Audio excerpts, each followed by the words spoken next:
من فيض مولانا الغفور قرآن رب العالمين جاء لنا نبراس نور فيه السعادة واليقين أسمى المعاني في السطور نسمو بها دنيا ودين نلقى الشفاعة في النشور بدلائل النور المبين في حفظه تحلو الأمور ما خاب من يرجو المعين نلقى الشفاعة في النشور بدلائل النور المبين بدلائل النور المبين.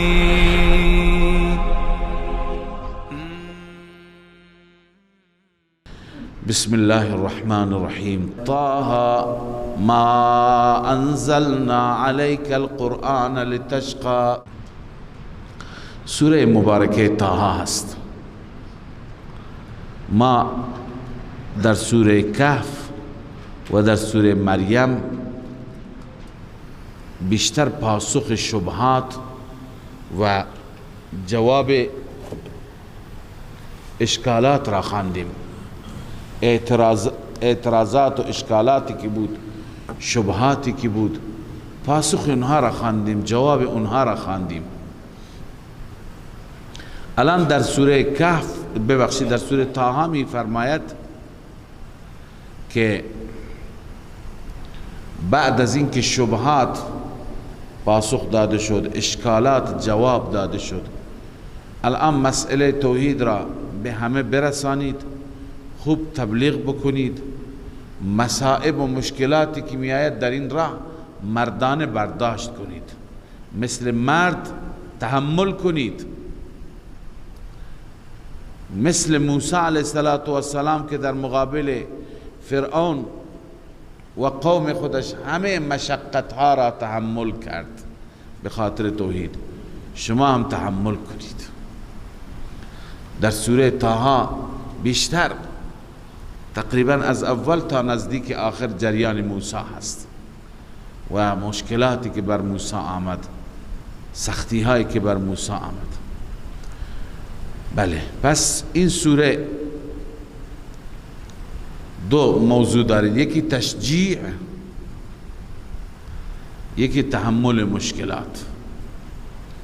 تشجیع می فرماید که مثل موسی باشید.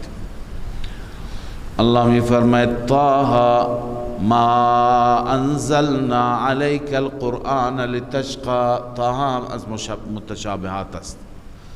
ما نازل نکردیم بر تو قرآن را لتشقى، در مشقت واقع بشی. لتشقى لتتعب، تخسته بشی. لفرط تأسفك عليهم وعلى كفرهم، چون که خیلی بر آنان تأسف میخوری ای پیغمبر من، بر کفر آنان افسوس میخوری. لذا ما قرآن را نازل نکردیم تا تو در مشقت بیفتی، تا تو جوش بزنی، تو ناراحت بشی.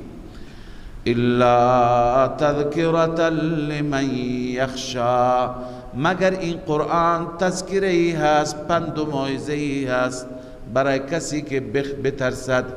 تنزیلا ممن خلق الارض والسماوات العلا، این قرآن نازل شده از جانب آن ذاتی که آفرید زمین را و آسمانهای علا را، آسمانهای برتر را، یعنی الرحمن. نازل شده از جانب ذاتی که رحمان است، مهربان است. اون رحمانی که علی العرش استوى، بر عرش مستوی است، بر عرش قرار گرفته که الله اعلم به مراده، یا کنایه از پادشاهی رحمان است. له ما فی السماوات و ما فی الارض. دو مدعا هستند در این سوره. بعد از هر دو مدعا توحید فی الالوهیت ثابت میشه.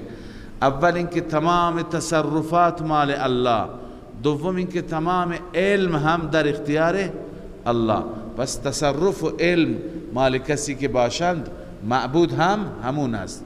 له ما فی السماوات و ما فی الارض، الله می فرماید فقط و فقط برای اوست آسمان ها و زمین، و ما بینهما و ما بین آنها مال الله است، و ما تحت الثرى و زیر زمین ها هر چی که هست اونها هم در اختیار الله. پس قدرت مال الله. و ان تجهر بالقول، این بیان خواص علمی هست، اون خواص تصرف و قدرت بود. الله می فرماید و ان تجهر بالقول، اگر بلند سخن گویی، فانه یعلم السر و اخفا، اگر بلند سخن بگویی جزا مقدر است. فاعلم ان الله یعلمه، بدان که خدا میداند. چرا؟ چون خدا سر و اخفا را میداند. همانا الله میداند سر آهسته را و اخفا از اون مخفی تر را. الله لا اله الا هو. ببین بعد از تصرف قدرت مطلق لا یزال و علم مطلق ثابت شد که معبود هم همون است. قبلا این مطلب را با تکرار خواندیم. الله لا اله الا هو، الله آن معبودی هست که هیچ معبود لایق پرستش نیست بغیر از او. له الاسماء الحسنى، فقط و فقط برای اوست نامهای زیبا، صفات زیبا. لذا صفات خوب و زیبا مال الله است. و هل اتاک حدیث موسی، آیا پیش شما سخن موسی آمد؟ داستان موسی آمد؟ از داستان موسی خبر داری؟ یعنی چه؟ مسوق لترغیب النبی صلی الله علیه و سلم فی الاعتصاء بموسی. این آیه آورده شده، سوق داده شده برای ترغیب رسول الله در این که تأسی بجوید به موسی، مثل موسی تحمل کند. چرا؟ فی تحمل اعباء النبوة والصبر على مقاصات الخطوب فی تبلیغ احکام الرساله، در خستگی ها و مشقت های نبوت صبر کند و همچنین بر مصائب و حوادثی که اتفاق می افتد تحمل کند در راه تبلیغ رسالت خدا. لذا از اینجا الله تعالی مشکلاتی که بر موسی آمد و مراحل سختی که بر موسی آمد اونها را بیان می فرماید. داستان موسی به تفصیل هست نسبتاً که ما جزئیاتش را خواندیم، به ترجمه انشاءالله اکتفا میشه. اذ رأى نارا فقال لأهله، زمانی که موسی آتش را دید گفت به اهلش امکثوا. ببینید اهل صیغه چی است؟ جمع مخاطب، اهل البیت که اونجا خواندیم در سوره، در آیه تطهیر، انما یرید الله لیذهب عنکم و یطهرکم. پس اون کم صیغه جمع به اعتبار چی آمده؟ اهل آمده. اینجا ببین صیغه جمع مذکر است، برای اهل آمده. به اهلش گفت امکثوا انی آنست نارا، شما همین جا بمانید من آتشی دیدم. بعضی میگویند که اهل و عیال موسی در همون شب درد ولادت بچه داشتند، لذا نیازی به آتشی، به روشنی بود که موسی رفت. انی آنست نارا، من آتشی را دیدم، لعلی آتیکم منها بقبس، شاید من بیاورم برای شما شعله‌ای، او اجد علی النار هدا، یا بر آتش کسی را که راهنمایی کند راهنمایی ببینم. فلما اتاها نودی یا موسی، زمانی که پیش آن آمد، پیش آن نور و آتش آمد، نودی یا موسی، ندا برآمد که ای موسی، انی انا ربک فاخلعنا علیک، من کسی که متکلم هستم بلا کیف، من ربت هستم. فاخلعنا علیک، ای موسی کفشایت را و نعلینت را در بیار. انک بالوادی المقدس طوا، همانا تو در وادی مقدس طوا هستی، نام وادی هست. و انا اخترتک، و اینکه من تو را انتخاب کردم، اختیار کردم برای رسالتم. ای موسی فاستمع لما یوحى، گوش کن آنچه که وحی می شود به سوی تو. اننی، اصل اول رسالت است، انا اخترتک. اصل دوم توحید است، اننی انا الله. اننی انا الله، معنا من الله هستم. لا اله الا انا فاعبدنی، هیچ معبودی بغیر از من نیست، پس فقط مرا عبادت کن. و اقم الصلاة لذکری، و نماز را برای یاد من برپا بدار. من غیر شریکی نباشد، فقط برای من بخوان. خب دو اصل خواندیم، اصل رسالت، اصل توحید. این اصل سوم است، معاد، قیامت. اصول دین چند تا هستند؟ سه تا. هر سه اصل اینجا بیان شد. ان الساعة آتیه، همان قیامت می آید. کی می آید؟ خدایا تاریخش کی هست؟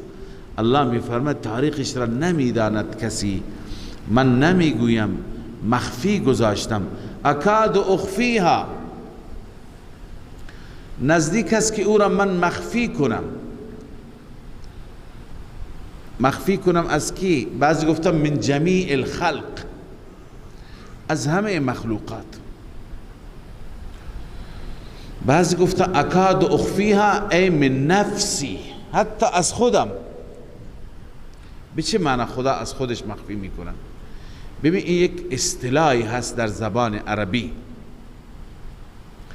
یک حرفی که خیلی راز باشد، طرف نخواد به کسی بگوید، میگه این اینقدر باید مخفی بماند که حتی من میخواستم خودم هم ندونم. اصطلاح است نه؟ یعنی نباید کسی بداند، من میخواستم خودم هم ندانم. اکاد اخفیها ای اکاد اخفیها من نفسی فکیف یعلمها مخلوق و کیف اظهرها لکم.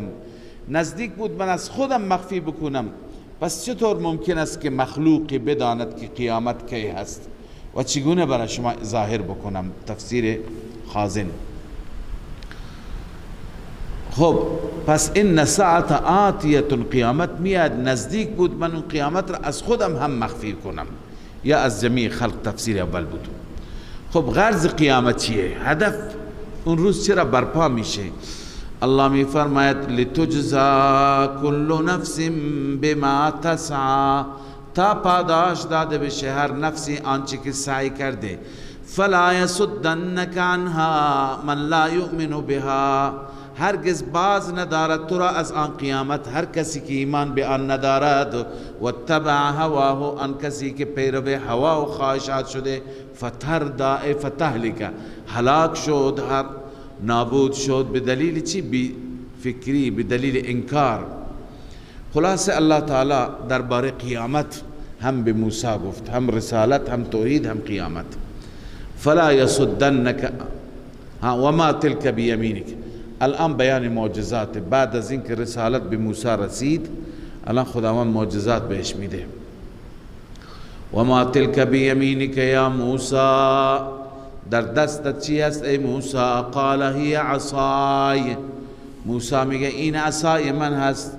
اتوکأ علیها، منافع عصا، من بر آن عصا تکیه میدهم. و اهش بها، و برگ میریزم به وسیله آن. علی غنمی، بر گوسفندانم، یعنی به وسیله عصا به درختها میزنم، برگ ها میریزن. ولی فیها معارب اخرى، و برای من در این عصا منافع دیگه هست، منافع دیگری هم داره، خیلی فایده داره برای من. قال القها یا موسی، معجزه اول، بینداز آن را ای موسی. فالقاها، انداخت. فاذا هی حیه تسعى، در این هنگام حیه بود. حیه قبلا خواندیم مار کوچک را میگن، مار لاغر میگن، گرچه اون ثعبان بود، اژدها بود، اما از نظر ظاهر مثل حیه بود، مثل مال کوچکی بود، از بس که فرز و تیز میرفت. موسی ترسید. قال خذها ولا تخف، بگیر آن را موسی و نترس، سنعیدها سیرتها الاولی، ان قریب آن را ما برمیگردانیم به حالت اولش. موسی علیه السلام گرفت حالت اول، عصا شد. واضمم یدک الی جناحک، بچسبان با خود، منظم کن، بچسبان دستت را به جناحت یعنی زیر بغلت. تخرج بیضاء من غیر سوء، بیضاء خارج میشه درخشنده بدون اینکه سوئی باشد، بدون اینکه عیبی باشد. آیتا اخرى، یعنی این آیه دیگری هست، این نشانیه دیگری هست برای نبوتت.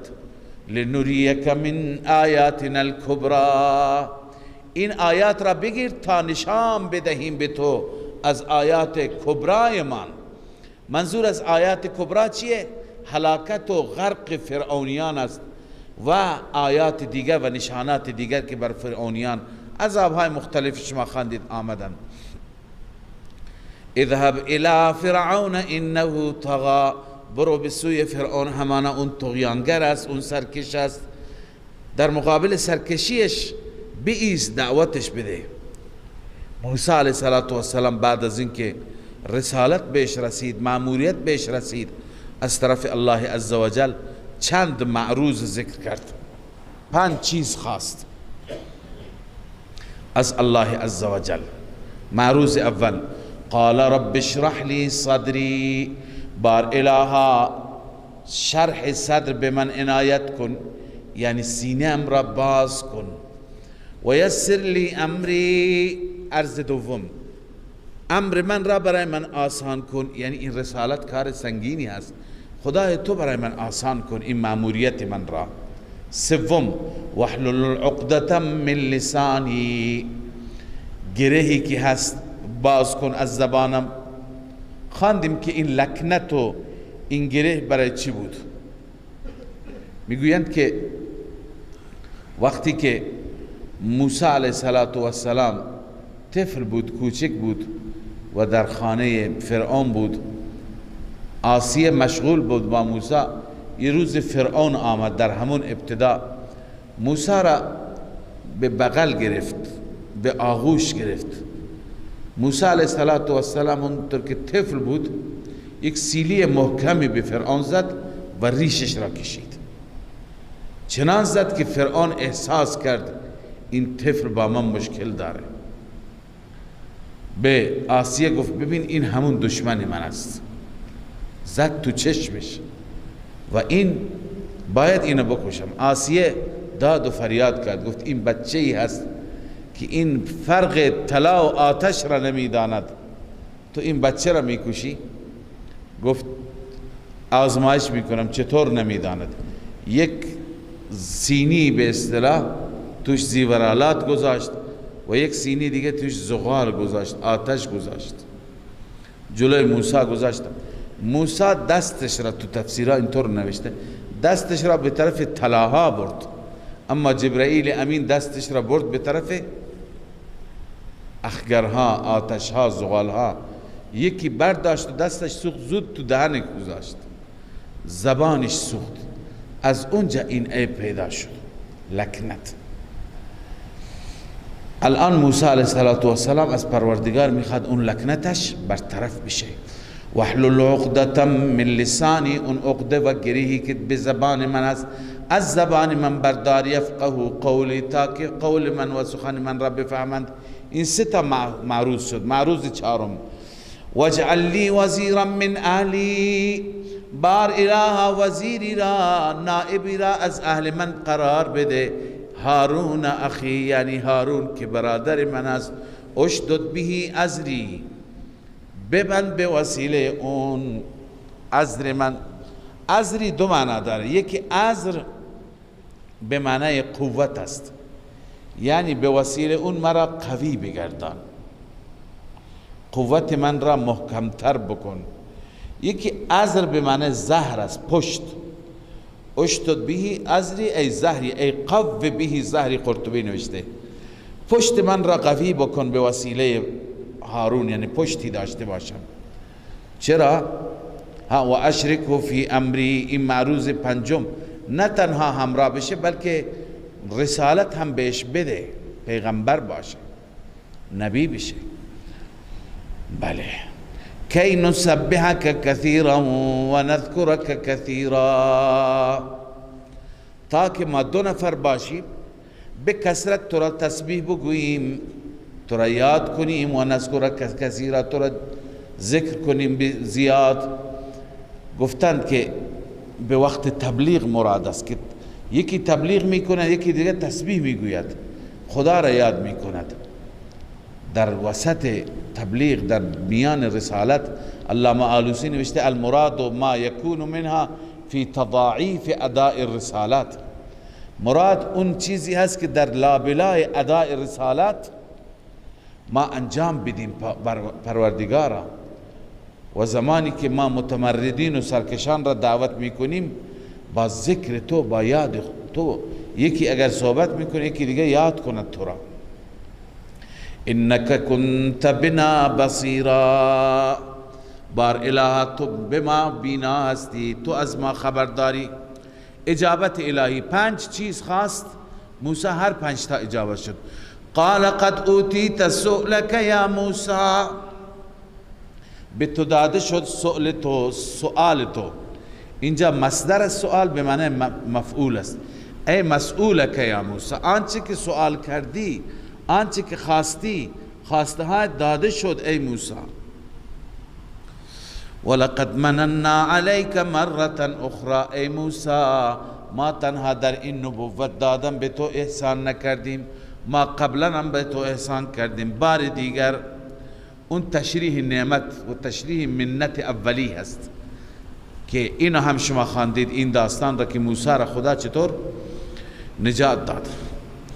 اذ اوحینا الی امک ما یوحی، زمانی که ما الهام کردیم، یعنی در دل مادرت انداختیم آنچه که وحی میشد، آنچه که الهام میشد.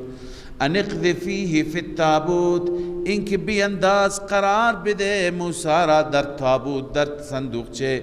فاقذفیه فی الیم، اون تابوت را بینداز در دریا. فلیلقه الیم بالساحل، باید که او را بیندازد دریا در ساحل، اون را بیندازد. و نتیجه این میشه که یأخذه عدو لی و عدو الله، او را میگیرد دشمن من و دشمن او، یعنی فرعون او را از تو آب بر میدارد. و القیت علیک محبتا منی، ای موسی من بر تو محبتی از جانب خودم انداختم. محبت عجیبی، دوست داشتنی بود موسی. میگویند وقتی که اطرافیان فرعون او را از آب گرفتند و پیش فرعون بردند، همه اونهایی که بغیر از خود فرعون، همه اونهایی که تو اون کاخ بودند، یک نوع محبت عجیبی با موسی داشتند، به دل می نشست. لذا ولتصنع علی عینی، این محبت به خاطر این بود که تصنع یعنی ساخته بشی، منظور تربیت بشی، بزرگ بشی، علی عینی بر حفاظت من، اونی که من خدا برای برنامه ریزی کردم برای نگهداریت، همه دوست داشته باشن، خوب ازت نگهداری کنن. و همچنین انعام دوم را یاد کن، وقتی که کوچک بوده به دست اونها افتادی، محبوب همه اونها قرار گرفتی، اما شیر نمی خوردی و از زنها پستان قبول نمی کردی، سینه قبول نمی کردی، تا که خواهرت آمد و پیشنهاد داد به طرف مادرت که زنی هست شاید شیر او را بگیرد. به این صورت ما تو را برگرداندیم پیش مادرت. اذ تمشی اختک، زمانی که خواهرت میرفت، فتقول هل ادلکم علی من یکفلو، آیا راهنمایی کنم شما را بر کسی که این را کفالت کند، بر کسی که این را به عهده بگیرد سرپرستیش را. لذا ای موسی فرجعناک الی امک کی تقر عینها، ما تو را برگرداندیم به مادرت تا که چشمش خنک بشه با دیدن تو، به رؤیتک بنویس. ولا تحزنا، و همچنین بخاطر اینکه مادرت غمگین نشه، علی فراقک بنویس، بر فراقت غمگین نشه.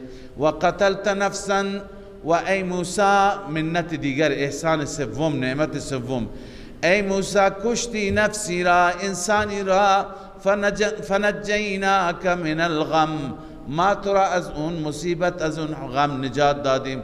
و فتناک فتونا، ما آزمودیم تو را آزمایشی. فلبثت سنین فی اهل مدین، ای موسی چندین سال ماندی بر اهل مدین، 10 سال اونجا ماندی پیش شعیب نبی. ثم جئت علی قدر یا موسی، سپس بر یک اندازه اینجا آمدی. علی قدر یعنی برای تقدیری. چطور؟ که خدای عزوجل سرگردانت کرد، راه را گم کردی، اینجا آمدی، چشمت به این نور افتاد. این بر اساس تقدیری اینجا آمدی ای موسی. برای چی آمدی؟ برای این که واصطنعتک لنفسی، من تو را برای خودم ساختم ای موسی، تو مال من، مخصوص من، که برای من ادای رسالت کن. اذهب انت و اخوک بآیاتی، لذا ای موسی تو و برادرت با آیات من بروید. ولا تنیا فی ذکری، سبحان الله، به پیغمبر الله تأکید می کند. ای موسی سستی نکنید شما دوتا، ضعف نکنید در یاد من. هرچی بیشتر به یاد الله باشیم بهتر میتونیم انجام وظیفه بکنیم. لذا ولا تنیا فی ذکری، بعضی گفتن در خلوت، و بعضی گفتن نه خلوت و نه تبلیغ، تنها بودید هم ضعیف نشید، وقتی که تبلیغ میکردید هم از یاد من، در یاد من سستی نکنید.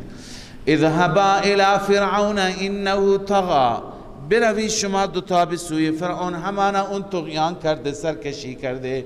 فقولا له قولا لینا، بگوید به او سخن نرمی. لعله یتذکر او یخشا، شاید او پند بگیرد یا بترسد. این ترغیب است. یتذکر قبلا ما خواندیم، یتذکر درجه اعلی هست، یخشا درجه ادنا هست.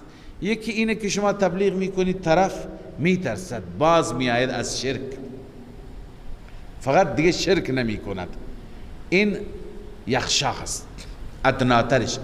دومی که نه، اون تذکر میگیره، هم باز میاد، هم به طرف عبادت، به طرف توحید، به طرف یکتاپرستی میاد. لذا یکی از این دوتا، یا فرعون تذکر بگیرد، از کفر دست بکشد بیاد به طرف ایمان، یا اینکه حداقل بترسد از کفر و شرک و ظلمش دست بکشد. خب الان معروض هر دو پیغمبر. قال ربنا اننا نخاف ان يفرط علينا، بار اله ما میترسیم اینکه ان يفرط علينا، اینکه بر ما افراط کند، او ان یطغى، یا اینکه طغیان کند. افراط کند و طغیان کند یعنی چه؟ یکی ان یفرط علینا گفتند امام رازی که زیاده روی کند، یعنی اصلا سخن ما را گوش نکند، اون وقت رسالت به او نمیرسد. او ان یطغى، یا طغیان کند، سرکشی بکند، به ان یقتلنا، ما را بکشد بدون اینکه حرفی بشنود. لذا این دغدغه هست، چیکار کنیم خدایا؟ الله تعالی اطمینان داد، نه دستشو به شما نمیرسه. لذا قال ربنا اننا نخاف ان يفرط علينا، بار اله ما میترسیم که آنها زیادتی کنند بر ما، کلام ما را نشنوند. او ان یطغى، یا طغیان کنند، ما را از بین ببرند، از پای درآورند. قال لا تخافا، الله فرمود شما دو نترسید، اننی معکما اسمع و ارا، همانا من رب با شما هستم، میشنوم و میبینم چیکار میکنند.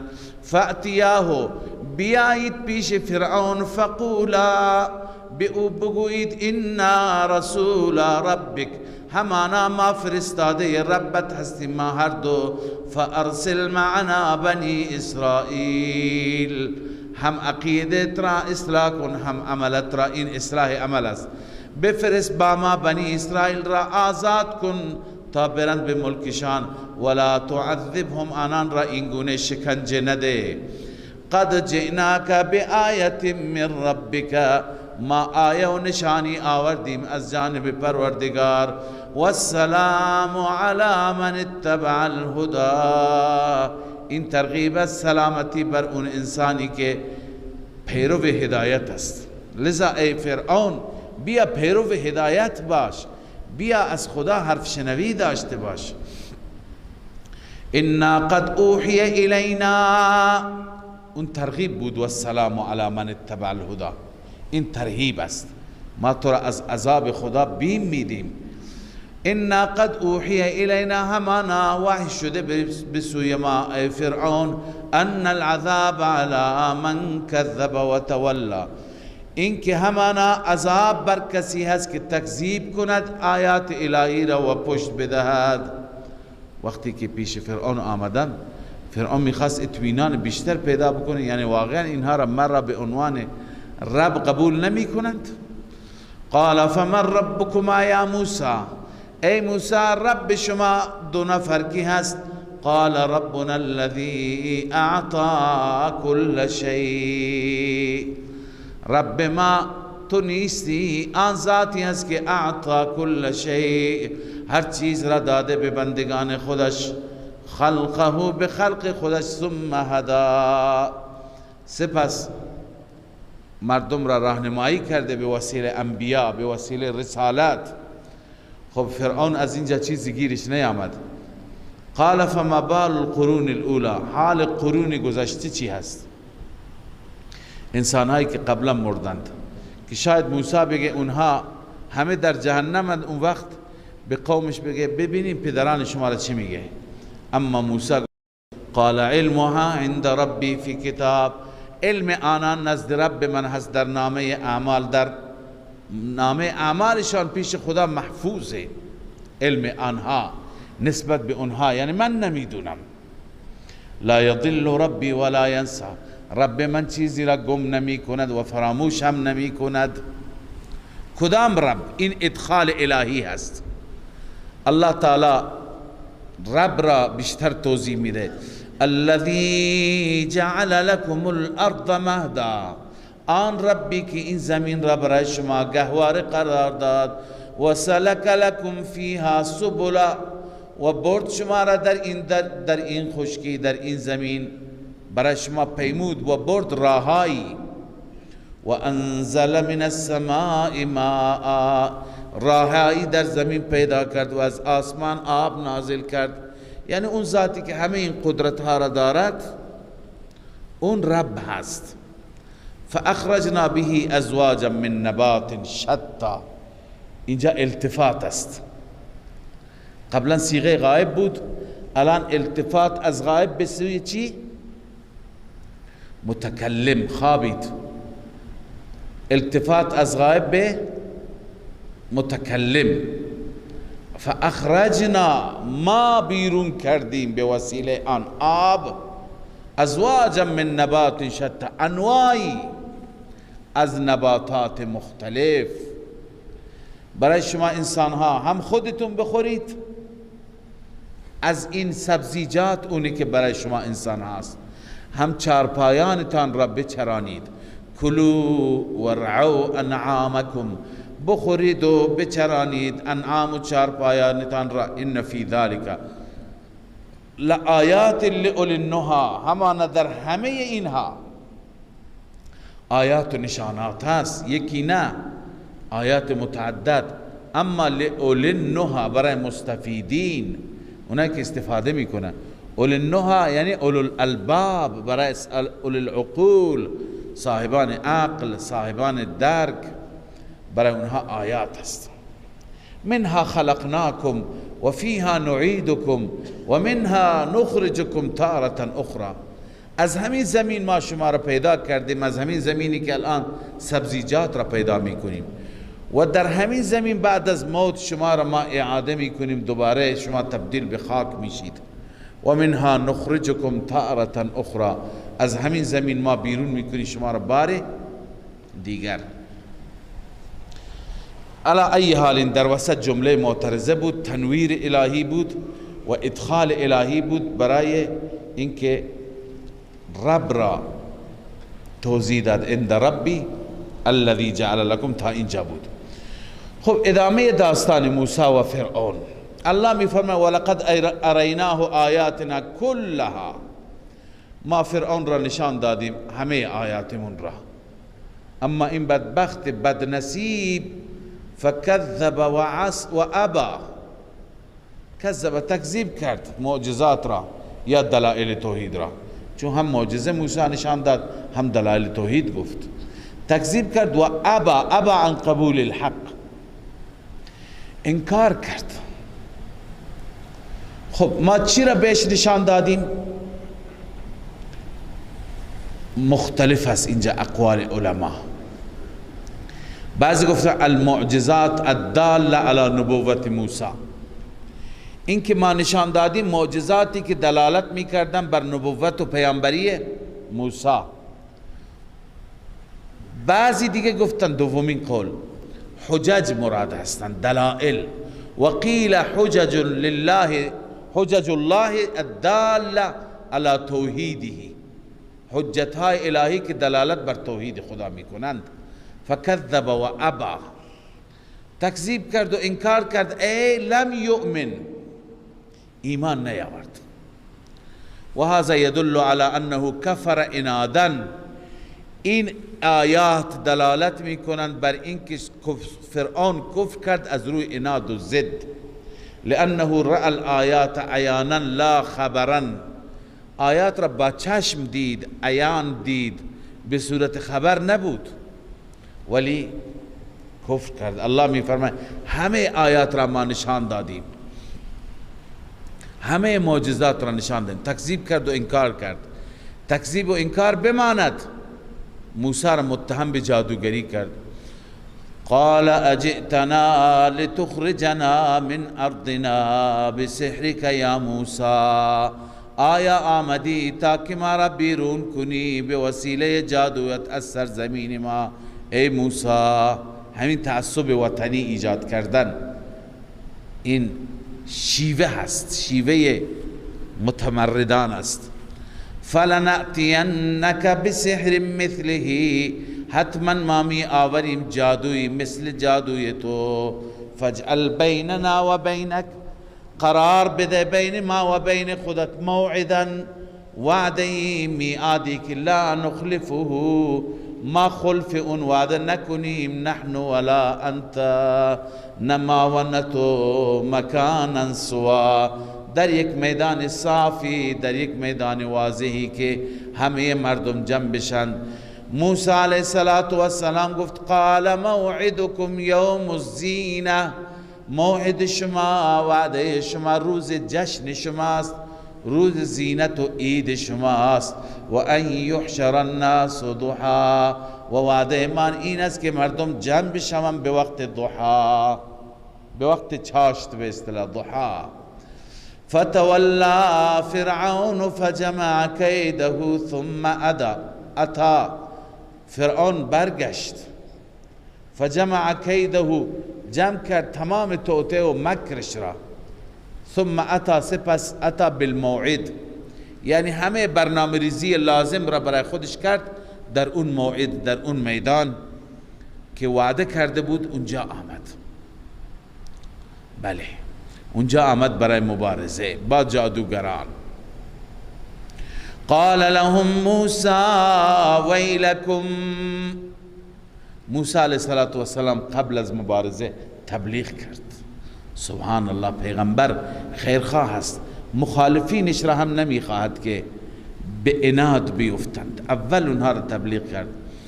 ویلکم، ویل بر شما، هلاکت بر شما، لا تفتروا علی الله کذبا، بر الله افتراء دروغ نگویید، بالشرک یعنی شرک نکنید. فیسحتکم بعذاب، الله شما را نابود میکند، شما را از بین میبرد به عذاب.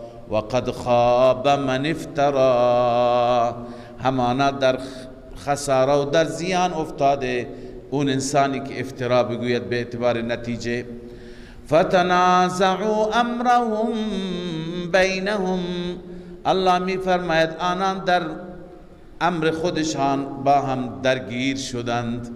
و اسر النجوا، مخفی کردند نجوا را، یعنی سرگوشی ها را، جلسات خصوصی را.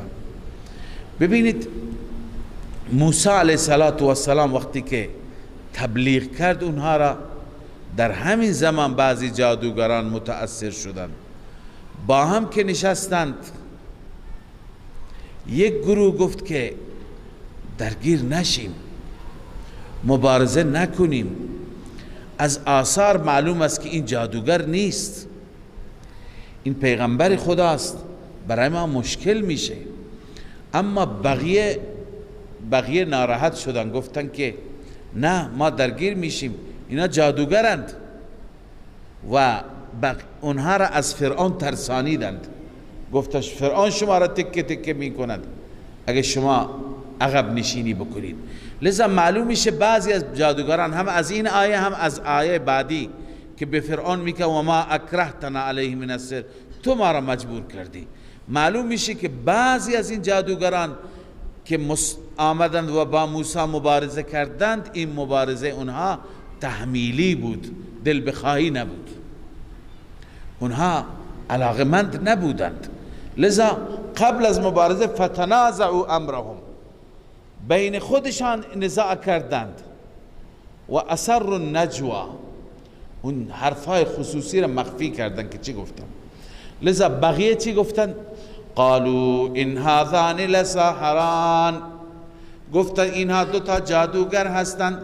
یریدان ان یخرجاکم من ارضکم، اینها میخوان شما را بیرون کنن از سرزمین شما، به سحرهما، با جادوی شما، با جادوی خودشان. و یذهبا بطریقتکم المثلا، از بین ببرند طریقه و روش نمونه شما را، روشی که نمونه هست او را از بین ببرند، روش نوین بیاورند. فاجمعوا کیدکم، شما جمع کنید تمام تدبیرتان را. ثم اتوا صفا، سپس صف بسته بیایید، صف بسته در این میدان بیایید، یک به یک جادوی خودتون را عرضه کنید. و قد افلح اليوم من استعلا، امروز رستگار کسی هست که استعلا، پیروز بشه، پیروز میدان بشه، موفق بشه، اون انسان دیگه تاجی به سرش میخوره. لذا کیفیت مبارزه آمد. موسی را گفت موسی چیکار میکنی؟ اول شما یا ما؟ قالوا یا موسی اما ان تلقی، ای موسی یا شما می اندازی. همین ادب بود. قبلا خدمت شما هم عرض کردم، اینجا عبارت کوتاه قرطبی را عرض می کنم که تأدبوا مع موسی، ادب را لحاظ کردم با موسی. فکان ذلك سبب ایمانهم، سبب ایمانشان همین ادب بود. سبب ایمانشان چی بود؟ همین ادب بود. لذا قالوا یا موسی اما ان تلقی، ای موسی یا می اندازی شما، و اما ان نکون اول من القا، یا ما باشیم اولین کسی که می اندازد عصایش خودش را. قال بل القوا، موسی به آنان گفت شما اول بیاندازید. فاذا حبالهم و عصیهم یخیل الیه من سحرهم، الله می فرماید در این هنگام ریسمان های اونها و عصاهای اونها تخیل می شد از آنها، از جادویشان، که انها تسعی، همه می دوند، همه حرکت می کنند. فاوجس فی نفسه خیفة موسی، موسی در دل احساس کرد از اونها خوف، یک مقداری از جادویشان متأثر شد. الله می فرماید قلنا لا تخف انک انت الاعلی، ما گفتیم موسی نترس، تو پیروز هستی، پیروز میدان. و الق ما فی یمینک تلقف ما صنعوا، بیانداز آنچه که در دستت هست، می بلعد هر آنچه که اونها درست کردند. انما صنعوا کید ساحر، اونها درست کردن مکر جادوگر را، یعنی جادوی آوردن. ولا یفلح الساحر حیث اتا، جنس جادوگر رستگار نمیشه هر جا بیاد. لذا اینا شکست میخورن، نترس. بله اینجا به هر حال وقتی که موسی علیه السلام انداخت، اینجا اندماج است، بقیه ذکر نشده. موسی انداخت، تبدیل شد عصای موسی به اژدهای بزرگتری از اونها و شروع کرد دهن را باز کرد، همه را بلعید، همه اژدها را. بعد موسی عصا را به دست گرفت، عصا به همون حالت اولی در آمد، بزرگتر هم نشد. این همه اژدها و عصاها کجا رفتند؟ دیگه بلعید، حجمش بزرگتر هم نشد. اینجا بود که جادوگران متوجه شدند. فالقی السحرة، انداخته شدن جادوگران، یعنی توفیقی از طرف رب نصیبشان شد. قالوا آمنا برب هارون و موسی، ما ایمان آوردیم به رب هارون و موسی. قال آمنتم، حیله فرعون، نقشه دیگر، مکر. ایمان آوردی قبل ان آذن لكم، قبل از اینکه من به شما اجازه بدهم. انه لکبیرکم الذی علمکم السحر، همانا موسی استاد شماست، بزرگ شماست که به شما جادو نشان داده. فلأقطعن ایدیکم و ارجلکم، من حتما قطع میکنم دست پای شما را من خلاف برعکس. ولا اصلبنکم فی جذوع النخل، حتما شما را بدار میزنم در تنه درخت، تنه نخل خرما. ولتعلمن اینا اشد عذابا و ابقا، شما حتما میدانید کدام یک از ما عذابش سخت‌تر است و باقی ماندتر است. آیا من یا شما؟ فرعون اونها را تهدید میکنند. اما سبحان الله، جادوگرانی که تا 2 ساعت پیش دنبال اجر بودند، این لنا لاجرا ان كنا نحن الغالبین، این جادوگران میگن لن نؤثرک، قالوا لن نؤثرک، ای فرعون ما هرگز تو را ترجیح نمیدیم، ای لن نختارک علی ما جاءنا من البینات، بر بیناتی که پیش ما آمده، دلائلی که آمده. و بعد والذی فطرنا، اینجا چطور زود رب را شناختن. قبلا گفتم به عزت فرعون، نه خدا فرعون بود، به عزت فرعون سوگند خوردن. اینجا میگن والذی فطرنا فقضی، قسم به آن ذاتی که مرا آفرید. فقضی یعنی قضاوت کن، داوری کن، انجام بده. ما انت قاض، تو داور نیستی، تو انجام دهنده نیستی. انما تقضی هذه الحیات الدنیا، تو فیصله میکنی در همین زندگی دنیا. اما ما انا آمنا بربنا لیغفر لنا خطایانا، ما ایمان آوردیم به پروردگارمان، لیغفر لنا خطایانا، تاکه خطاهای ما را ببخشد. و ما اکرهتنا علیه من السحر، و تاکه اون جادویی که تو ما را وادار کردی او را ببخشد. ببینید جادویی که ما را وادار کردی، اینجا 2 قول گفتن. بعضی گفتن اینا بنی اسرائیلی هایی بودند که فرعون 40 نفر از بچه ها، نوجوان های زرنگشون را تحویل جادوگران داده بود که برای آینده ملک مصر اینا جادوگران ماهری بشن. لذا اینها دلشون نمیخواست، اینها را بالاجبار میبردند هر روز جادو یاد بگیرند. و ما اکرهتنا علیه من السحر، به همین دلالت میکند، به همین اشاره دارد. این یک قول. قول دوم اینه که نه، و ما اکرهتنا علیه من السحر، الان ما خواندیم جادوگران با هم اختلاف کردن. یک گروه گفت نباید با این مبارزه بکنیم، اما بقیه از فرعون ترسیدند، گفتن نه اگر این کار را بکنید فرعون ما را تکه تکه میکند. پس مجبور شدند که مبارزه کنند. لذا به فرعون میگن این که ما را مجبور کردی بر آن از جادو در مقابل موسی، ما امیدواریم خدا ما را ببخشد که تو ما را مجبور کردی. والله خیر و ابقا. ای فرعون الله از تو بهتر است، الله بهتر است یعنی در ذات و صفات، و ابقا باقی مانده تر است در ثواب و عقاب. ثواب پیش او هم میماند، عذاب پیش او هم میماند. این ادخال الهی است. انه من یأت ربه مجرما فان له جهنم. همانا شان این است هر کسی که پیش پروردگار به صورت مجرم بیاید برای او جهنم است. لا یموت فیها ولا یحیا، نمی میرد در آن جهنم، ولا یحیا، و نه زندگی را زندگی خوبی دارد.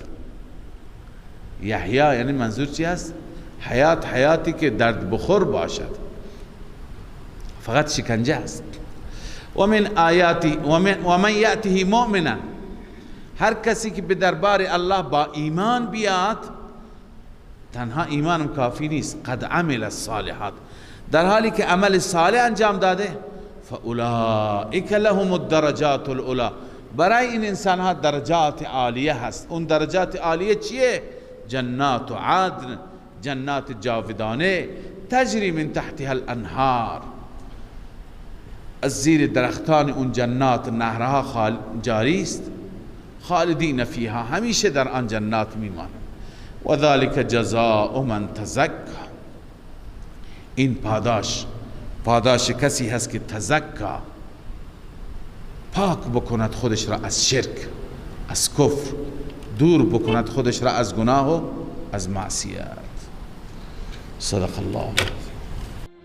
من فيض مولانا الغفور قرآن رب العالمين، جاء لنا نبراس نور فيه السعادة واليقين، أسمى المعاني في السطور، نسمو بها دنيا ودين، نلقى الشفاعة في النشور بدلائل النور المبين، في حفظه تحلو الأمور، ما خاب من يرجو المعين، نلقى الشفاعة في النشور بدلائل النور المبين، بدلائل